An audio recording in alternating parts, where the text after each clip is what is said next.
Oke, baik, selamat pagi untuk kita semua. Di sini saya akan menjelaskan sedikit tentang mata kuliah teknik lalu lintas. Sebelum saya menjelaskan, saya akan memperkenalkan nama saya terlebih dahulu. Perkenalkan, nama saya Natalino Menunza, NIM 2018-520004, Prodi Teknik Sipil. Yang pertama, kinerja lalu lintas. Kinerja lalu lintas dapat ditentukan berdasarkan nilai derajat kejenuhan atau kecepatan.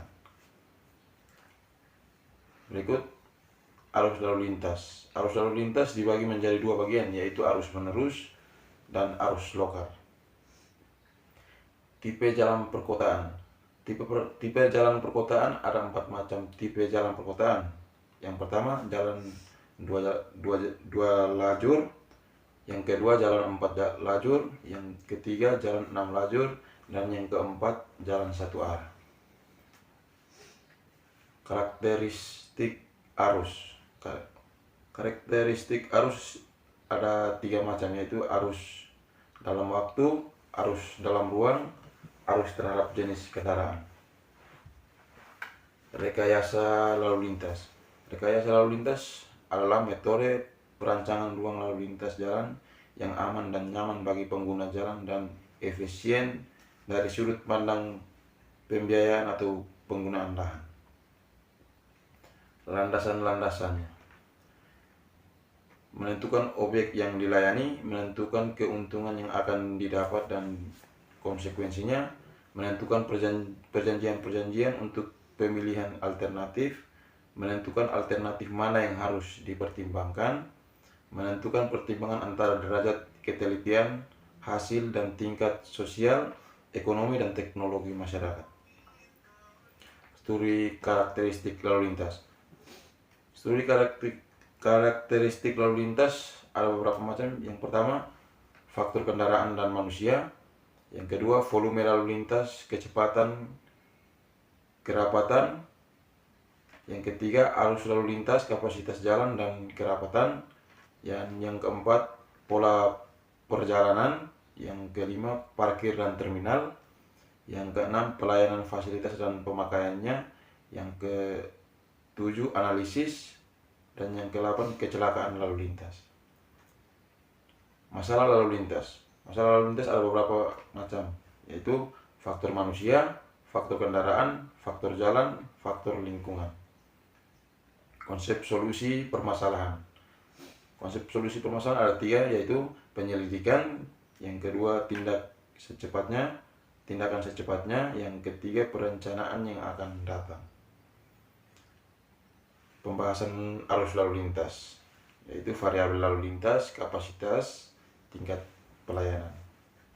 Kinerja ruas jalan, yaitu jalan perkotaan, jalan luar kota, tipe ruas jalan. Karakteristik jalan, yaitu geometrik, komposisi dan pemisahan arah, pengaturan lalu lintas, hambatan samping. Tipe-tipe perhitungan: kecepatan arus bebas, kapasitas, derajat kejenuhan, kecepatan, arus lalu lintas. Andalalin. Pengertian andalalin adalah serangkaian kegiatan mengenai dampak lalu lintas dari pembangunan pusat kegiatan pemukiman dan infrastruktur yang hasilnya ungkapkan dalam bentuk dokumen atau hasil analisis dalam dampak lalu lintas.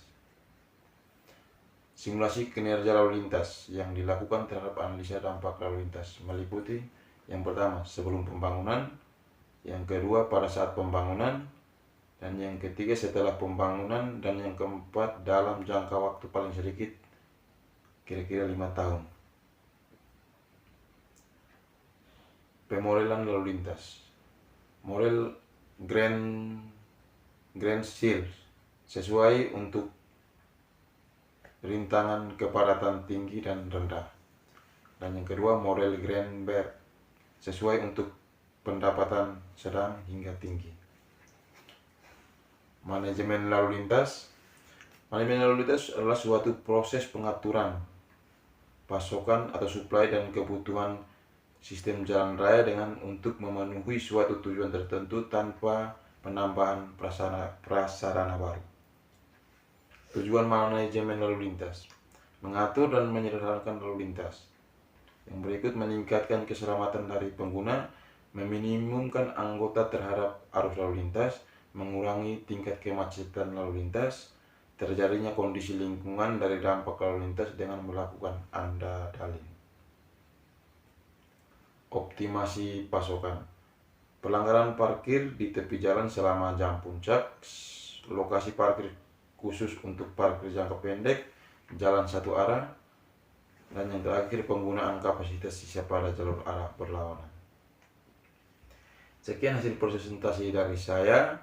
Saya ucapkan terima kasih. Apabila ada salah kata dari saya mohon maaf yang sebesar-besarnya. Sekian dan terima kasih.